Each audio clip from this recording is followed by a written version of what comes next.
இதுதான் வாங்கின புது மொபைலு. ஏற்கனவே நான் பிரித்து செக் பண்ணி பார்த்தேன். அது ஒரு நிமிஷம் இருங்க, நான் கைட்டு கட்டிடுறேன்.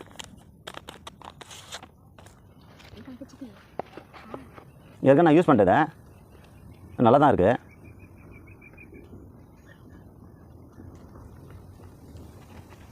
இதனால் நான் வந்து ஆஃப்லைனில் தான் வாங்கினேன், ஆன்லைனில் வாங்கலை.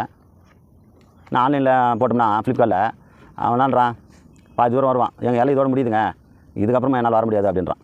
அவங்க கூட நம்ம விளாட முடியாது. பின்கோட் நம்பர் போட்டால் வந்து டெலிவரின்னு போடுறான். ஆனால் நமக்கு வந்துட்டு வீட்டாண்ட தான் டெலிவரி பண்ணுறதில்ல, ரோட்டில் வந்து வாங்கிக்கின்றான். ரோட்டில் யார் போய் வாங்குது? நம்ம வீட்டில் இருந்தோம்னா பரவாயில்ல, வேலைக்கு போயிடும், ஆனால் வாங்க முடியல.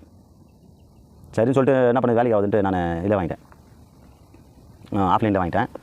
மொபைல் வந்து நல்லா இருக்குங்க, அது சூப்பர் மொபைலுக்கு. ஏன் அதை கொஞ்சம் அட்வான்ஸாக நான் வாங்கினேன்னா, இதுக்கப்புறம் ஒரு 5 வருஷத்துக்கு நம்ம ஒன்றும் வந்து மாற்ற போகிறதில்ல.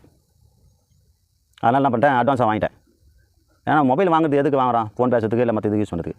ஒரு சிலலாம் வருஷத்துக்கு ஒன்று மாற்றிடுவாங்க, அது வசதியாக இருக்கிறவங்க மாற்றிவாங்க. நம்மள மாதிரி வசதி இல்லாதவங்க என்ன பண்ணுறது, இருக்கிற மொபைலை பாதுகாப்பாக வச்சுட்டு யூஸ் பண்ணிக்க வேண்டியது தான். ஏன்னா நம்ம பட்ஜெட்டுக்கு எது ஏற்றதாக இருக்கோ அதை தான் வாங்கிக்கணும், விரலுக்கு ஏற்ற வீக்கன்ற மாதிரி. நமக்கு வந்து ஒரு இப்போ இது வந்து ஒரு 5000 போதும் அப்படின்னா 5000 வாங்கினா போதும். என்னத்துக்கு நம்ம அதிகமாக வாங்கிட்டு வந்துட்டு கடன் வாங்கி கரிசோறு தரணுமாண்ணா? இது வந்துட்டு 8GB 8GB ரேமு, அதுக்கப்புறம் 128 இது மொபைல்லாம் நல்லா தான் இருக்குது. நான் 2 நாள் யூஸ் பண்ணதில் எந்த ஒரு இதுவும் இல்லை, நல்லா இருக்குது.